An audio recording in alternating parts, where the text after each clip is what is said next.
What's up, y'all? Sparty here. I want to give my impressions on the Razer phone, the phone that Razer just announced today, or that kind of lifted the embargoes because I feel a lot of people got the package but weren't able to talk about it, as usual, as it always goes in the smartphone landscape.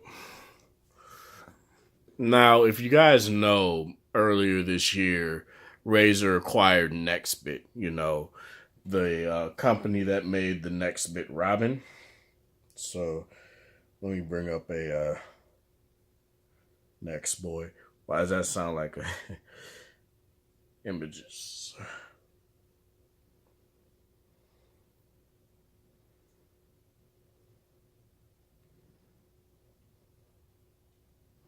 This phone here, they acquired Nextbit, and if you look up Razer phone,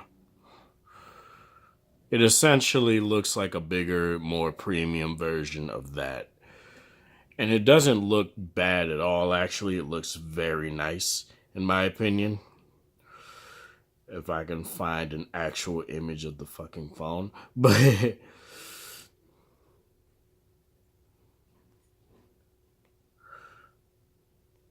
yeah, I'm not seeing any images of the phone itself. I'll have it as the thumbnail because I can't find any freaking images, despite the fact that a lot of people put videos out today about it. But the phone looks really nice. It's like metal. It has a 16 by 9 display, not 18 by 9. It has an LCD display made by Sharp, but it's 1440p, as it should be.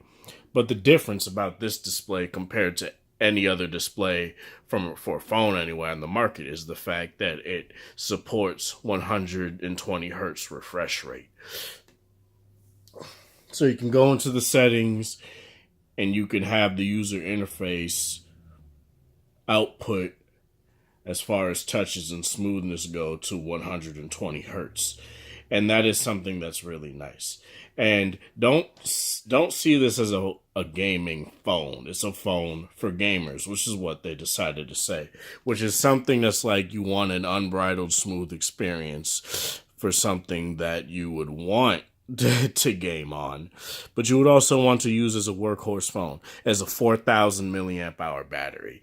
It has 8 gigabytes of RAM, Snapdragon 835, 64 gigabytes of internal storage, micro SD card expansible. It doesn't have a headphone jack, but in the box it comes with, the adapter, but it has a 24-bit DAC in there tuned by THX. So that's a very nice thing that I think a lot of other people that are taking the freaking headphone jack need to do, rather than just take it out and put a piss poor adapter in the box. Put one in there that's high quality.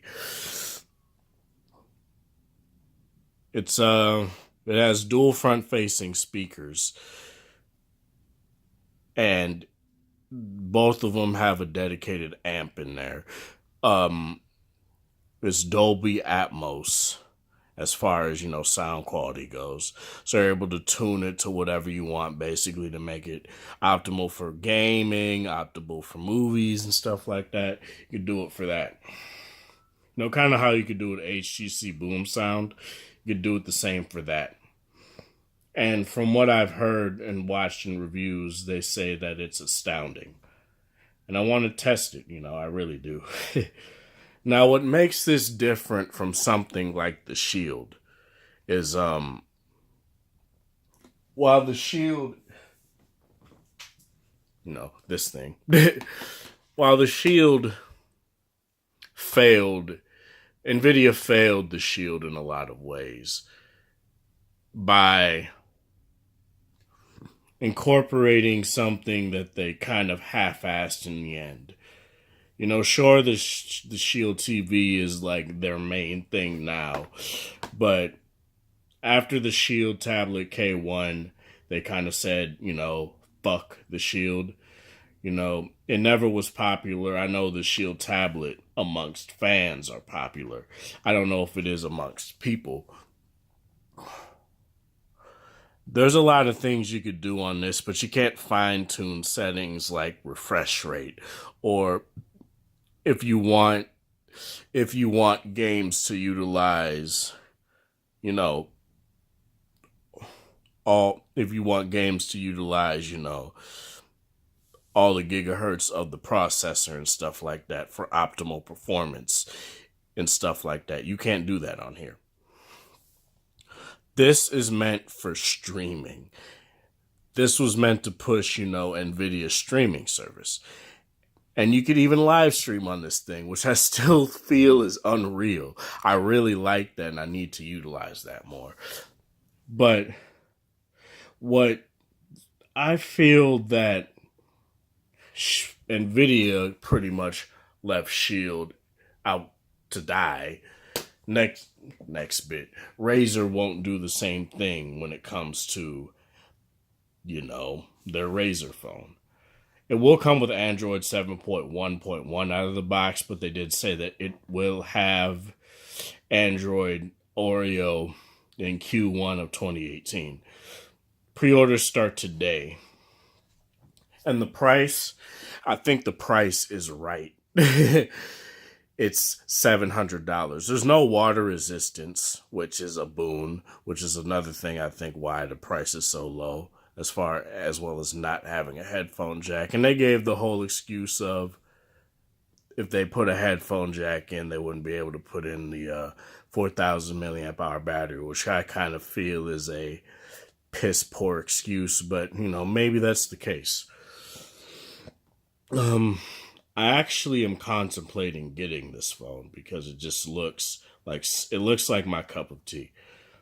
I can swallow not having a headphone jack because I have the V30, so I don't need another phone with a headphone jack, or water resistance because I have this and the Note. So it's not something that is a boon to me personally, and I personally don't gauge if I want a phone off of that anyway. But let me know what you guys think of this Razer phone. Would you like to see me review it? I won't give any promises because money is, money, and it has to be allocated in other places as well that are much more necessity. So if I can get it, I will get it. If I can't, I can't get it. But yeah, that's it. This is Sparta. Thank you guys for watching. Thanks for the support. Hope you guys have a wonderful night. Have a good one.